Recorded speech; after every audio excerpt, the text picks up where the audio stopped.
제가 이렇게 제 이야기를 꺼내려 하니 마음이 무겁습니다. 제 삶의 많은 날들이 고단했고 또 눈물로 얼룩져 있었기 때문입니다. 하지만 이제는 그날들을 있는 그대로 전하고 싶습니다. 누군가는 제 이야기를 들으며 고개를 끄덕이고 누군가는 눈시울을 붉힐지도 모릅니다. 그렇다 해도 괜찮습니다. 이것이 제 삶이었으니까요. 저는 평범한 시골집에서 태어나 자랐습니다. 봄이면 마당가에 매화가 피었고 여름이면 땡볕 아래서 풀을 매던 기억이 선명합니다. 가난했지만 부모님의 품 안에서만 살아도 세상이 든든해 보였습니다. 부모님은 큰 재산은 물려주지 못했지만 따뜻한 밥 한 그릇과 정직하게 살아야 한다는 말씀만은 늘 제 마음에 심어주셨습니다. 그러나 결혼을 하고 시집을 간 순간 제 삶은 전혀 다른 빛깔로 바뀌었습니다. 달콤한 신혼의 기대는 오래가지 않았습니다. 낯선 집, 낯선 규율, 그리고 무엇보다 낯선 사람인 시어머니의 날 선 눈빛이 저를 기다리고 있었습니다. 그날부터 제 인생은 시어머니의 그림자 속에서 흔들리며 이어졌습니다. 저는 울면서도 웃어야 했고 무너지면서도 꿋꿋한 척해야 했습니다. 그것이 며느리의 도리라고 스스로 세뇌하며 하루하루를 버텼습니다. 제 속이 문드러지는 줄도 모르고 그저 아침마다 눈을 뜨면 오늘 하루도 버텨야 한다는 마음으로 일어섰습니다. 오늘 제가 들려드릴 이야기는 바로 그 시절, 그리고 그 끝자락에서 찾아온 뜻밖의 순간들에 관한 것입니다. 긴 세월을 돌고 돌아 결국 저는 예상하지 못했던 마지막 장면을 마주했습니다. 그 장면은 제 삶 전체를 다시 바라보게 만들었습니다. 결혼 첫날 시집의 마당은 왠지 모르게 차가웠습니다. 초봄이었지만 바람은 아직 매서웠습니다. 사람들의 웃음소리가 가득했지만 제 마음은 벌써 얼어붙은 듯 했습니다. 신랑의 손을 꼭 잡았지만 곧 떨어져야 한다는 사실을 알고 있었습니다. 집안 어른들 인사를 마치고 나니 시어머니께서 제게 다가와 말씀하셨습니다. 우리 집에 들어왔으니 이제부터는 내 말 잘 들어야 한다. 며느리는 집안의 기둥이 아니라 그늘이 돼야 한다. 그 순간 저는 이해할 수 없는 말을 들은 듯 멍했습니다. 기둥이 아니라 그늘이라니. 기둥은 집을 받치지만 그늘은 집을 가립니다. 저는 곧 그 말의 무게를 알게 되었습니다. 시어머니는 제가 하는 행동 하나하나를 유심히 보셨습니다. 아침에 일어나 문 여는 시간, 밥 짓는 솥의 불 조절, 심지어 빨래를 개는 손길까지도 매섭게 지적하셨습니다. 이렇게 하면 옷이 금방 상한다. 국간장은 왜 이렇게 많이 넣었니? 내 친정에서는 이런 것도 제대로 안 가르쳤느냐? 그 말들이 제 가슴을 찔렀습니다. 처음에는 잘하고 싶다는 마음으로 더 열심히 했습니다. 새벽에 눈을 뜨자마자 부엌으로 달려갔습니다. 연기가 눈을 따갑게 해도 뜨거운 솥 앞에서 땀을 흘려도 오늘은 잘했다는 말이 나오겠지 하고 기대했습니다. 하지만 칭찬은 없었습니다. 언제나 모자라고 언제나 부족했습니다. 저는 점점 제 존재 자체가 결함투성이인 것처럼 느껴졌습니다. 밥상을 차려도 방을 청소해도 심지어 아이를 안아도 제 손끝은 늘 시어머니의 불만을 불러왔습니다. 작은 한숨, 짧은 눈빛, 날카로운 말투가 제 마음을 후벼 팠습니다. 밤이 되면 신랑이 옆에서 말했습니다. 우리 어머니 원래 좀 그러셔. 그냥 대충 흘려들어. 하지만 흘려듣는다는 것이 말처럼 쉽지 않았습니다. 낮 동안 꾹꾹 눌러 삼켰던 서러움이 이불 속에서 터져나왔습니다. 아무 소리도 내지 못하고 울다 보면 베개가 축축하게 젖어 있었습니다. 그러나 저는 그 눈물을 남에게 보여줄 수 없었습니다. 며느리는 강해야 한다는 말을 귀에 못이 박히도록 들었기 때문입니다. 저는 울면서도 다음 날이면 다시 부엌에 서야 했습니다. 마치 어제의 눈물은 없었던 것처럼. 그렇게 저는 서서히 제 목소리를 잃었습니다. 하고 싶은 말이 있어도 삼켰습니다. 억울한 일이 있어도 참았습니다. 마음속에서는 분노가 불타올랐지만 겉으로는 고개를 숙였습니다. 언젠가는 인정받을 날이 오리라 믿었지만 그런 날은 오지 않았습니다. 결혼 초반 몇 년은 그렇게 흘러갔습니다. 저는 제 삶이 아니라 시어머니의 그림자 속에서 살아갔습니다. 그늘이 너무 짙어 제 얼굴조차 보이지 않는 것 같았습니다. 그러나 저는 여전히 그 집안의 며느리였고 또 아이들의 엄마였기에 버텼습니다. 버티는 것이 제 운명인 듯 했습니다. 시집살이의 세월은 길었습니다. 하루가 버거워도 그 하루가 쌓여 어느새 해가 바뀌었고 해가 바뀌면 또다시 계절이 바뀌었습니다. 눈물이 말라버릴 것 같다가도 또 다른 눈물이 찾아왔습니다. 그렇게 저는 울다 웃다를 반복하며 버텼습니다. 특히 명절은 저를 더 힘들게 했습니다. 설날 아침이면 아직 어둠이 가시기도 전에 부엌에 불을 지펴야 했습니다. 커다란 가마솥에 탕국을 끓이고 전을 부치고 만두를 빚어야 했습니다. 시어머니는 그 옆에서 팔짱을 끼고 서 계셨습니다. 저는 얇게 부쳐야 먹기 좋다. 내가 한 건 너무 두껍다. 만두 속은 꼭 맞춰야 한다. 왜 이렇게 짜게 했느냐? 손끝이 기름에 데어도 양파에 눈물이 나도 제 마음은 누구에게도 위로받지 못했습니다. 손님들이 들어오면 시어머니는 제가 차린 음식은 모른 척하고 본인이 지휘한 곡만 내세우셨습니다. 저는 그저 뒤에서 서빙을 하며 웃어야 했습니다. 아이를 키우는 일도 제 몫이었습니다. 새벽에 젖먹이를 안고 있으면 시어머니가 문을 벌컥 열고 들어와 말씀하셨습니다. 아이는 잠투정을 하면 안 된다. 내가 버릇을 잘못 들여서 그렇다. 아이가 열이라도 나면 저는 발을 동동 굴렀습니다. 병원에 데리고 가야 한다고 말씀드리면 시어머니는 고개를 저으며 말하셨습니다. 옛날에는 병원 안 가도 다 컸다. 괜히 돈만 쓰지 말아라.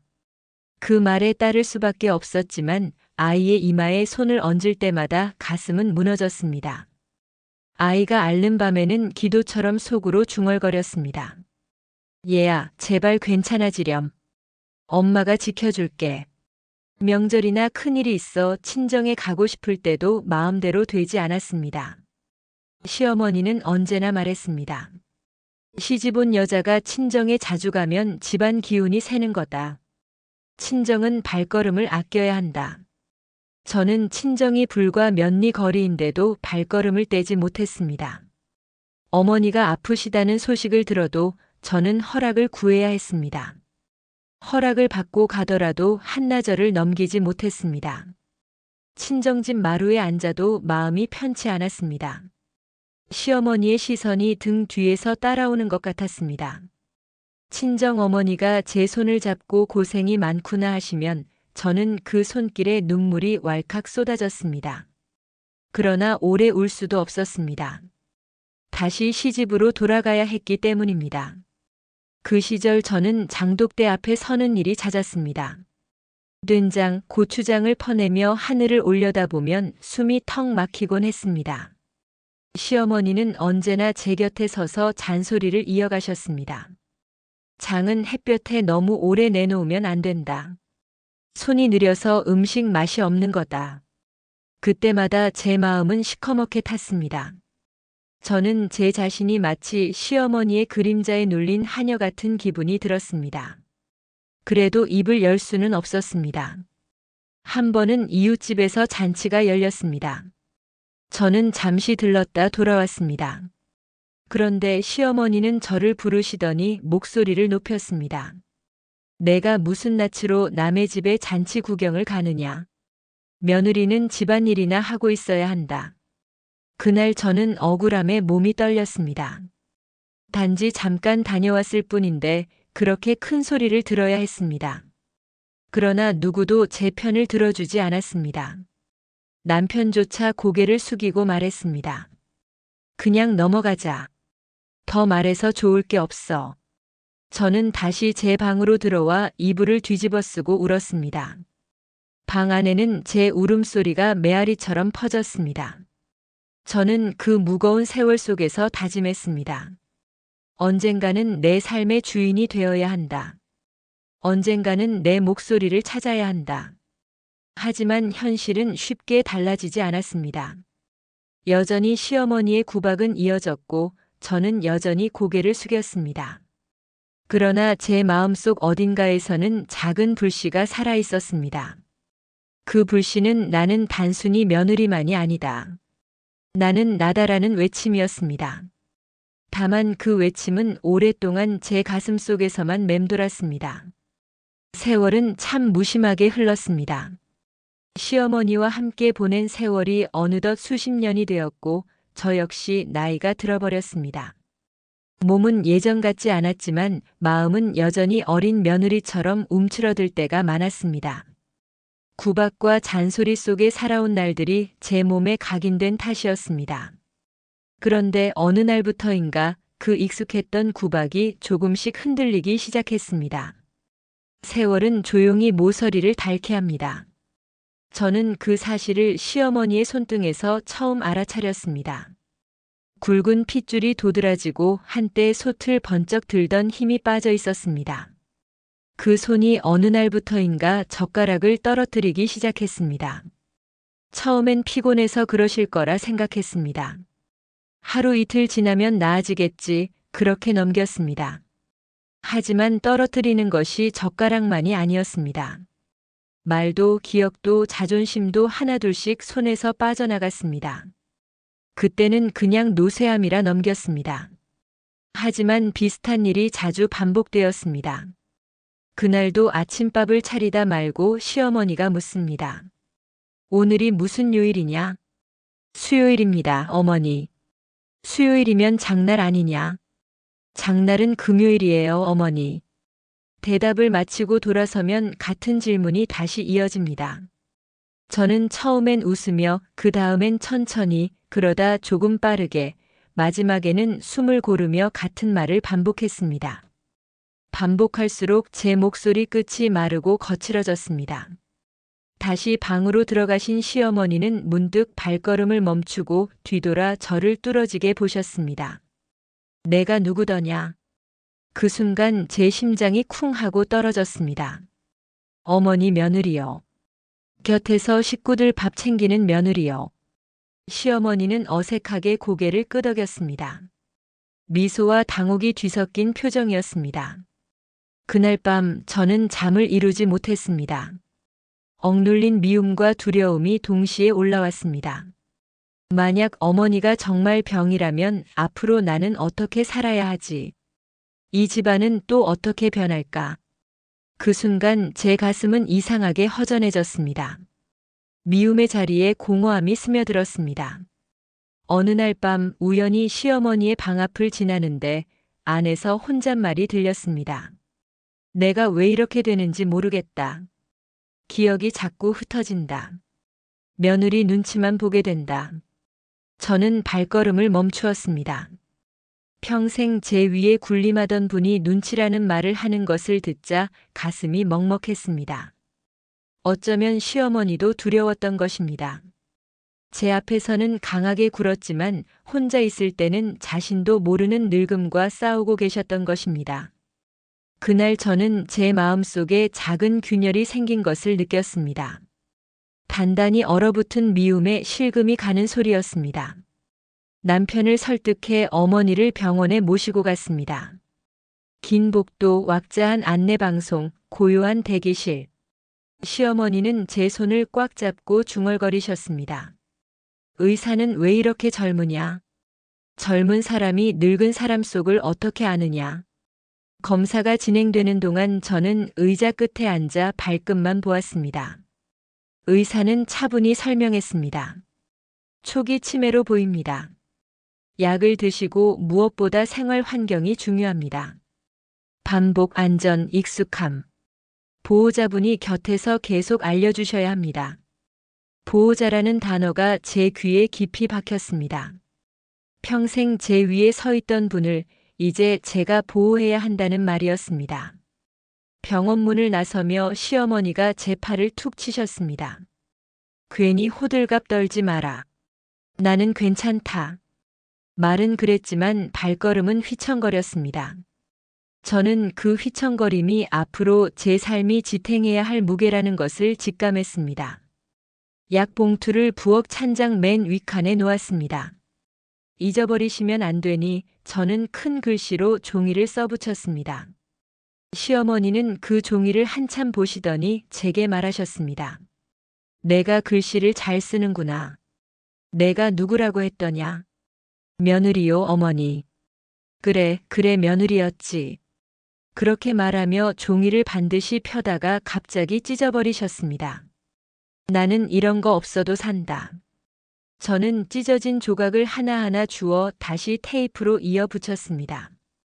이어 붙인 종이는 구겨졌지만 제 마음보다는 덜 구겨져 보였습니다. 밤이 가장 어렵습니다.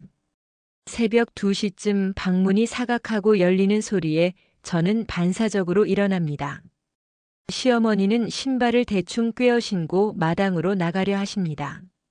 어머니, 어디 가세요? 집에 가야 한다. 우리 집이 여기 아니지 않냐? 여기 우리 집 맞아요. 저랑 같이 사는 집이에요. 거짓말하지 마라. 저는 팔을 감싸 안아 방으로 모셨습니다. 시어머니는 잠시 제 얼굴을 똑바로 보다가 갑자기 표정이 풀어지며 말하셨습니다. 울었니? 눈이 부어 있구나. 그 말에 저는 고개를 끄덕일 수밖에 없었습니다. 맞아요, 저 울었습니다. 울면서도 방금의 눈물을 잊은 사람처럼 다시 물을 데우고 약을 챙기고 담요를 펴드렸습니다. 어머니, 오늘은 추우니 담요를 하나 더 덮으시지요. 내가 참 착하구나. 그 착하다는 말은 칭찬이 아니라 구조 신호처럼 들렸습니다. 도움이 필요하다는 사람의 마지막 언어처럼. 오랜만에 어머니와 같이 장에 갔습니다. 사람 냄새, 생선 냄새, 고춧가루 냄새가 한꺼번에 뒤엉킨 곳. 시어머니는 여전히 갑흥정을 잘하셨습니다. 그런데 계산을 마치고 돌아서는데 갑자기 제 손을 뿌리치고 반대 방향으로 걸어가셨습니다. 어머니, 그쪽이 아니에요. 내가 누군데 내 팔을 잡냐? 사람들이 힐끔힐끔 쳐다봅니다. 저는 목소리를 낮춰 말했습니다. 며느리요. 같이 가시지요. 거짓말하지 마라. 내 며느리는 내가 아니다. 그 말에 잠시 발이 얼어붙었습니다. 장바닥의 소음이 갑자기 멀어지고 저는 허공에 홀로 선 기분이었습니다. 결국 저는 시어머니의 앞을 가로막고 두 손으로 살며시 어깨를 감싸 안았습니다. 어머니, 저예요. 우리 같이 집으로 가요. 그제야 시어머니의 눈동자가 미세하게 초점을 찾았습니다. 그래, 내가. 그 내가 뒤에 오랜 세월이 스며 있었습니다. 미움과 억울함과 수많은 밥상이 들어 있었습니다. 저는 고개를 숙여 그 모든 세월에 조용히 눈물을 흘렸습니다. 마음속으로만. 저녁에 시누이가 전화를 했습니다. 언니, 어머니 요즘 어떠셔? 질문을 자주 하세요. 밤에 외출하려 하셔서 조심하고 있어요. 어휴, 고생 많네. 우리가 주말에 한번 들를게. 근데 언니가 잘 좀 모셔. 잘 좀 모셔라는 말은 가볍게 건네졌지만 제 어깨에 앉은 새 한 마리처럼 무거웠습니다. 통화를 마치고 눈을 감았습니다. 도와달라는 말이 목구멍까지 찼지만 끝내 꼴꺽 삼켰습니다. 부탁도 습관이 되면 비처럼 느껴질 것을 저는 알고 있습니다. 어느 밤 시어머니 방 한구석에서 사진첩을 꺼냈습니다. 결혼식 날의 어머니는 눈매가 매서웠지만 동시에 젊고 단단했습니다. 아이들 돌사진 앞에서 시어머니가 손가락을 멈추셨습니다. 이 아기는 누구더냐? 어머니 손주요. 우리 큰애잖아요. 그래, 예쁘다. 그 말은 한참 늦게 도착한 축복 같았습니다. 사진첩을 덮으려다 시어머니가 갑자기 제 손을 덮었습니다. 내가 내 옆에 있었지. 오래. 예, 어머니. 오래 있었죠. 미안하다. 그 한마디가 낮게 흘렀습니다. 저는 놀라 얼굴을 들었습니다. 시어머니의 눈동자가 맑았습니다. 그러나 그 맑음은 이내 흐려졌습니다. 무슨 말을 했더냐 내가. 괜찮아요 어머니. 오늘은 여기까지 보시지요. 저는 사진첩을 덮고 불을 낮췄습니다. 방 안을 비추는 조명이 부드러워지고 그 부드러움 속에서 제 마음도 잠시 힘을 풀었습니다. 치매가 오면 의심이 자주 따라온다는 말을 들었습니다. 정말 그랬습니다. 시어머니는 종종 돈을 세어 서랍에 넣으시곤 금세 잊어버리고 저를 불렀습니다. 돈이 사라졌다. 내가 손댔지. 어머니, 아까 이 서랍에 넣으셨어요. 같이 찾아보시지요. 서랍을 뒤져 봉투를 찾으면 시어머니는 머쓱하게 웃다가도 이내 체면을 세우려는 듯 말씀하십니다. 다음부터는 내 물건에 손대지 마라. 저는 고개를 끄덕였습니다. 억울함이 목울대를 치고 올라왔지만 대신 호흡을 길게 내쉬었습니다. 이 병은 어머니 잘못이 아니다. 화낼 곳은 내 안이 아니다. 그렇게 스스로에게 속삭이며 제 등을 토닥였습니다. 그러나 그 토닥임은 금방 손이 아팠습니다. 집안 곳곳에 작은 표지판을 붙였습니다. 화장실 문에는 화장실입니다. 부엌 수납장에는 약, 그릇, 수건 같은 큰 글씨를 붙였습니다. 현관에는 외출 전 열쇠 확인 이라고 적었습니다. 처음엔 남편이 웃었습니다. 집안을 학교처럼 만들었네. 어머니가 길을 잃지 않으시려면 이렇게라도 해야죠. 시어머니는 표지판을 손가락으로 따라가며 소리내어 읽었습니다. 여기 화장실입니다. 정확히 읽고 나서 안도하는 듯 고개를 끄덕이셨습니다. 저는 그 끄덕임이 고맙고도 서글펐습니다. 인간이 늙는다는 것은 때로는 글자를 다시 배우는 일과 같다는 생각이 들었습니다. 저녁상 앞에서 시어머니는 수저를 들고 한동안 멈춰 계셨습니다. 반찬을 어떻게 차례로 먹어야 하는지, 국을 먼저 떠야 하는지, 밥을 먼저 떠야 하는지 헷갈려 하십니다. 저는 옆자리에서 조용히 속도를 맞췄습니다. 밥 한 숟갈, 반찬 조금, 국 한 숟갈. 천천히, 천천히. 시어머니는 따라하며 고개를 끄덕입니다. 어느 순간 제 그릇으로 김치 한 조각을 덜어주셨습니다. 너도 먹어라. 일하는 사람이 더 먹어야 산다. 그 말에 저는 젓가락을 내려놓고 잠깐 숨을 고릅니다. 그렇게 따뜻한 말이 이 집 식탁에 언제 마지막으로 올랐는지 떠올려 봅니다. 너무 오래되어 기억조차 없었습니다. 저는 그저 예, 잘 먹겠습니다라고 답했습니다. 그 답은 내내 빈 의자 같았던 제 마음 한쪽을 조금 채웠습니다. 잠들기 전 시어머니는 거울 앞에 서서 머리를 빗으셨습니다. 하루 중 표정이 가장 차분한 시간이었습니다. 저는 문틀에 기대어 그 모습을 바라보았습니다. 거울은 정직하다. 늙은 얼굴을 늙었다고 말한다. 내 얼굴도 늙었구나. 저는 웃었습니다. 예, 어머니. 같이 늙었습니다. 같이 늙었으면 같이 살아야지. 나를 버리지 마라. 그 부탁은 너무 또렷해서 저는 대답 대신 고개를 깊이 숙였습니다. 버리지 않을게요, 어머니. 그 말이 약속이자 족쇄가 되어 제 발목에 감겼습니다. 그러나 저는 그 무게를 스스로 감당하겠다고 마음먹었습니다. 그 순간만큼은 어느 비 오는 날 시어머니가 마루 끝에 앉아 빗줄기를 보고 계셨습니다. 등을 타고 내려온 빛이 주름을 따라 잔잔히 흘렀습니다. 제가 우산을 털고 들어오자 시어머니가 물었습니다. 너는 왜 내 옆에서 늙었느냐? 어머니 곁은 늘 뜨거워서 그렇죠. 뜨거우면 데이지 않느냐? 많이 되었습니다. 그래도 떠나지 않았구나. 저는 대답하지 못했습니다. 비가 처마를 치는 소리 사이로 제 심장 소리가 섞였습니다. 그 소리는 균열이 커지는 소리와 닮았습니다. 미움이 깨져나가며 나는 소리, 오래 참고 눌러둔 마음이 다른 모양으로 굳어지는 소리였습니다. 저는 그 소리를 들으며 알았습니다. 이제부터가 진짜 시작이라는 것을요. 시어머니는 조금씩 이름을 잃어가셨습니다. 손주의 이름도 오랜 이웃의 이름도 하나둘 흐려졌습니다. 어느 날 저를 부르시며 말씀하셨습니다. 얘야, 너는 내 동생 아니더냐? 아니에요, 어머니. 저는 며느리잖아요. 아, 그렇지. 며느리였지. 내가 내 동생인 줄 알았다. 그 말에 웃으려다 눈물이 났습니다. 시어머니의 눈빛 속에서 제가 여러 모습으로 흩어지고 있었습니다. 며느리였다가 딸이었다가 어린 시절 친구였다가 기억의 조각이 무너지는 현장을 곁에서 지켜보는 제 마음은 낯선 공포로 물들었습니다. 치매와의 하루는 끊임없는 반복이었습니다.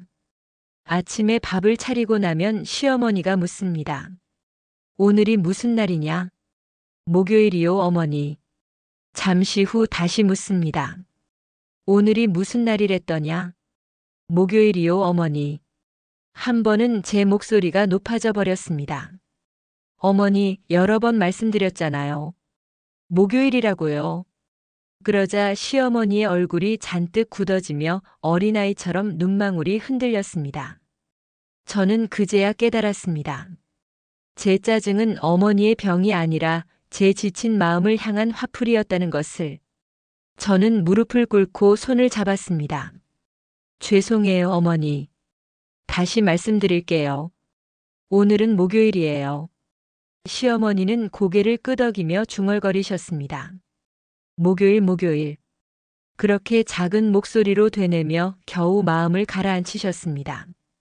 시누이와 시동생들이 가끔 찾아왔습니다. 그들은 병든 어머니를 보고는 한숨을 쉬며 말했습니다. 언니 고생 많다. 우린 자주 못 오니까 언니가 잘 모셔야 해. 그 말은 위로 같지만 사실은 무심한 책임 전가였습니다. 그들이 돌아가고 나면 어머니는 저를 붙잡고 물었습니다. 저 사람들이 누구더냐? 어머니 자식들이요. 아, 그렇구나. 그런데 왜 이렇게 낯설게 보였을까? 그 물음은 칼날처럼 제 마음을 베었습니다. 친자식보다 며느리의 얼굴만 기억하는 세월. 그것이 참 서글펐습니다. 어느 날 밤 어머니가 제 방 문을 두드렸습니다. 얘야, 나 무서워. 누가 나를 잡아간다. 저는 급히 달려가 어머니를 부둥켜 안았습니다. 괜찮아요, 어머니. 아무도 없어요. 제가 여기 있을게요. 어머니는 제 품 안에서 아이처럼 떨었습니다. 그렇게 밤새도록 등을 다독였습니다. 팔이 저려왔지만 풀지 않았습니다. 제 팔이 풀리는 순간 어머니 마음도 부서질까 두려웠기 때문입니다. 어머니는 눈을 가늘게 뜨고 제 손을 꼭 잡으셨습니다. 내가 있어 다행이다. 그 말은 낯선 위로였습니다. 평생 듣지 못했던 감사의 한마디였습니다. 치매가 깊어질수록 구박도 줄어들었습니다. 가끔은 본능처럼 날카로운 말이 튀어나오기도 했습니다. 내가 집안일을 망쳐놨다. 하지만 곧 이어진 말은 달랐습니다. 미안하다.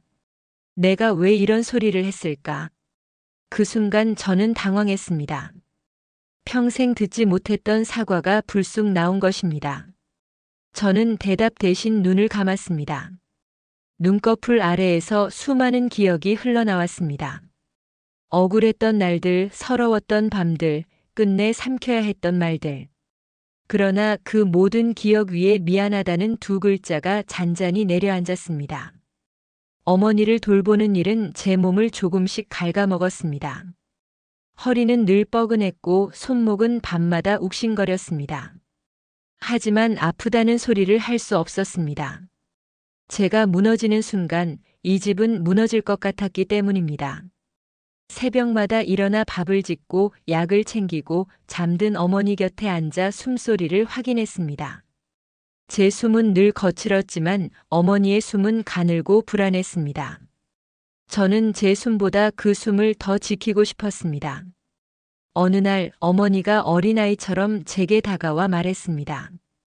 얘야, 내가 내 엄마 같구나. 저는 순간 멈칫했습니다. 어머니, 전 며느리예요. 아니야, 너는 내 엄마 같다. 이렇게 나를 안아주니까. 그 말에 가슴이 철렁했습니다. 이제는 제가 며느리가 아니라 어머니의 엄마 같은 존재가 되어버린 것이었습니다. 그날 밤 저는 혼자 중얼거렸습니다. 나는 왜 아직도 이 집에 있나? 왜 이 모든 것을 감당하고 있나? 그러나 곧 알았습니다. 떠날 수 없는 이유를 그건 바로 정이었습니다. 미운 정, 얽히고 설킨 정, 그리고 이제는 놓을 수 없는 정. 그 순간 제 마음속 깊은 곳에 연민의 씨앗이 뿌려졌습니다. 미움으로 가득했던 자리에 연민이 움트는 것이 느껴졌습니다. 다시 병원에 갔습니다. 의사는 처음보다 더 느리게, 더 또렷하게 말했습니다. 진행 속도가 빠르진 않지만 낮의 반복과 밤의 안정이 중요합니다. 보호자분, 과로하지 않게 본인 돌봄도 하셔야 합니다. 저는 고개를 끄덕였습니다. 본인 돌봄이라는 단어가 멀게 느껴졌습니다. 집 문을 열고 들어오니 시어머니가 신발을 거꾸로 신고 서 계셨습니다. 어디 갔다 오느냐? 어머니 약 타왔어요. 그래, 내가 없으면 집이 허전하더라. 그 말은 약보다 더한 약처럼 제 몸에 퍼졌습니다. 허전하다는 그 말 속에 기억 잃은 사람의 진심의 조각이 들어 있었습니다. 밤에 가끔 꿈을 꿉니다. 젊은 날의 시어머니가 나옵니다. 날렵한 눈매, 단단한 걸음, 빠른 손놀림. 꿈속에서 그분은 여전히 저를 꾸짖습니다. 느리다. 부족하다. 제대로 해라. 그런데 꿈의 끝자락에서 젊은 어머니가 갑자기 제 손을 잡았습니다. 미안하다. 잠에서 깨어보니 눈이 젖어 있었습니다. 현실의 어머니가 했던 미안하다는 한마디가 제 꿈으로 흘러들어온 것입니다. 저는 베개를 바꾸어 깔고 작은 목소리로 대답했습니다. 저도 미안해요, 어머니. 저도 어머니를 미워하고 원망만 했어요. 그 용서는 누구에게 향하는 것인지 모호했습니다. 어머니를 향한 것인지 저 자신을 향한 것인지 아마 둘 다였을 것입니다. 치매 환자를 돌보는 삶은 밤과 낮이 바뀌는 삶이었습니다. 밤이면 어머니가 깨어나 이불을 들추고 방문을 열고 마당으로 나가려 하셨습니다. 우리 집은 어디냐?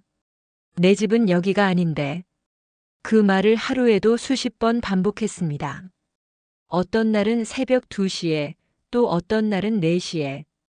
몸은 무너졌고 정신은 늘 긴장 상태였습니다. 한눈을 파는 순간 어머니가 집 밖으로 나가버릴까 두려웠습니다. 제 몸은 이미 한계에 가까웠습니다. 허리는 구부정해지고 무릎은 오르내릴 때마다 소리를 냈습니다. 손목은 밤마다 쑤셨습니다. 그러나 누구에게도 내색할 수 없었습니다. 밤새 어머니를 따라다니고 낮에는 밥과 약을 챙기며 틈틈이 집안일을 했습니다. 거울 속 제 얼굴은 매일 조금씩 마르고 있었습니다. 그러나 어머니 앞에서는 애써 웃었습니다. 괜찮습니다, 어머니.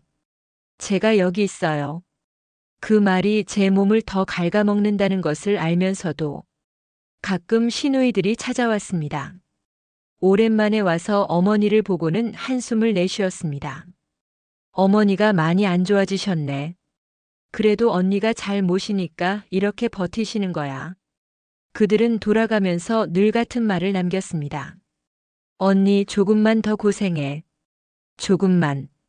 그 조금만이 몇 년이 될지, 몇 달이 될지 아무도 몰랐습니다. 그러나 그 말은 제 어깨에 또 다른 짐처럼 얹혔습니다. 동네 이웃들이 가끔 저를 붙잡고 말했습니다. 며느리 덕분에 시어머니가 오래 사시네. 참 장하다, 장해. 칭찬 같았지만 제 귀에는 위로보다는 무겁게 들렸습니다. 덕분에 오래 사신다는 말이 제가 이 고단한 삶을 더 오래 견뎌야 한다는 뜻처럼 느껴졌습니다. 그러나 웃으며 고개를 끄덕였습니다. 네, 감사합니다. 어느 날 저는 끝내 울음을 터뜨렸습니다. 새벽 3시 어머니가 계속 문을 열고 나가려 하셨습니다. 아무리 말려도 고집을 꺾지 않으셨습니다. 몸싸움 끝에 겨우 막아 방 안으로 모셨습니다. 그제야 눈물이 터졌습니다. 어머니, 제발 좀 가만히 계세요. 저도 사람입니다. 저도 너무 힘들어요. 제 울음에 놀라신 어머니가 한동안 멍하니 저를 보셨습니다. 그러다 갑자기 제 손등을 쓰다듬으셨습니다. 미안하다. 저는 그 말에 더 크게 울었습니다. 그 말은 칼처럼 아팠고 동시에 약처럼 스며들었습니다. 치매 말기에도 어머니는 가끔 잠깐씩 또렷해지셨습니다. 그 순간마다 꼭 같은 말을 하셨습니다.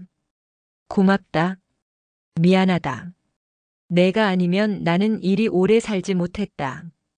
그럴 때마다 저는 마음이 무너졌습니다. 어머니의 평생이 잘못을 인정하지 않는 모습이라 믿어왔는데 그 믿음이 흔들렸습니다. 어쩌면 어머니 마음속 깊은 곳에는 오래전부터 후회와 감사가 숨어 있었던 것은 아닐까 생각했습니다.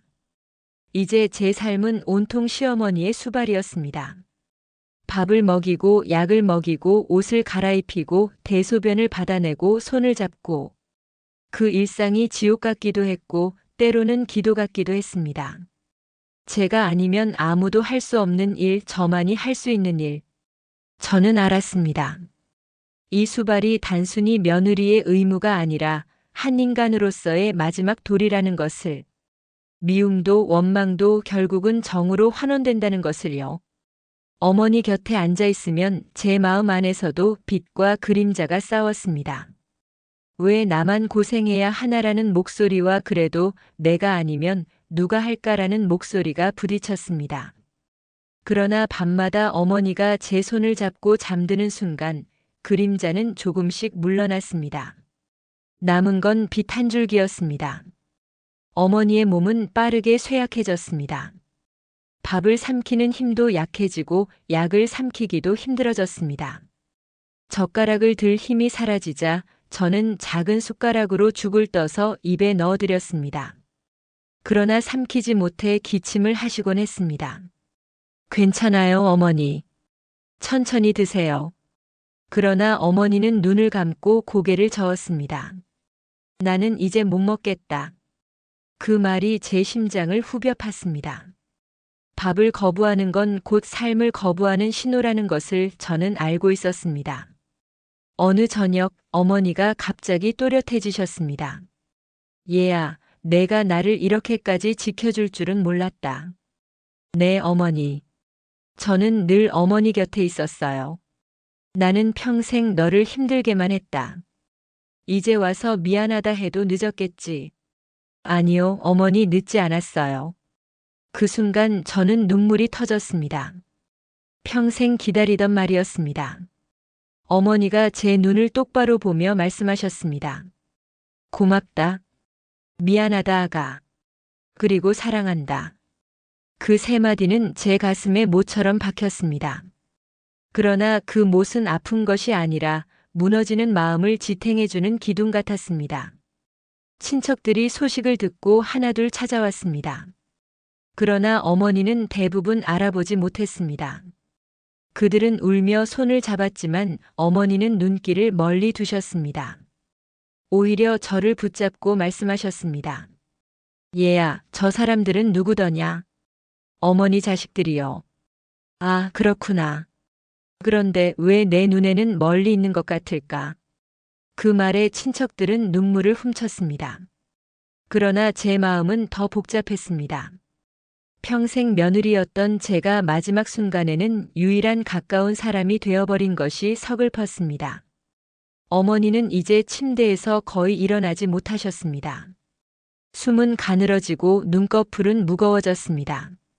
손마저 차가워지자 저는 손수건으로 감싸 제 품에 꼭 쥐었습니다. 어머니, 제가 여기 있어요. 괜찮습니다. 그 말이 제 하루의 전부가 되었습니다. 괜찮습니다. 제가 여기 있어요.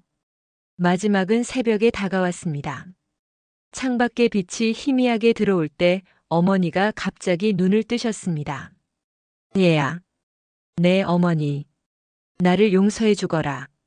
내가 너를 모질게 대한 긴 세월을. 저는 목이 메었습니다. 어머니. 이미 용서했어요. 오래전에 용서했습니다. 정말이냐? 네, 어머니. 미움보다 지금은 정이 더 커요. 어머니의 눈에서 눈물이 흘렀습니다. 손등을 타고 이불 위로 떨어졌습니다. 고맙다.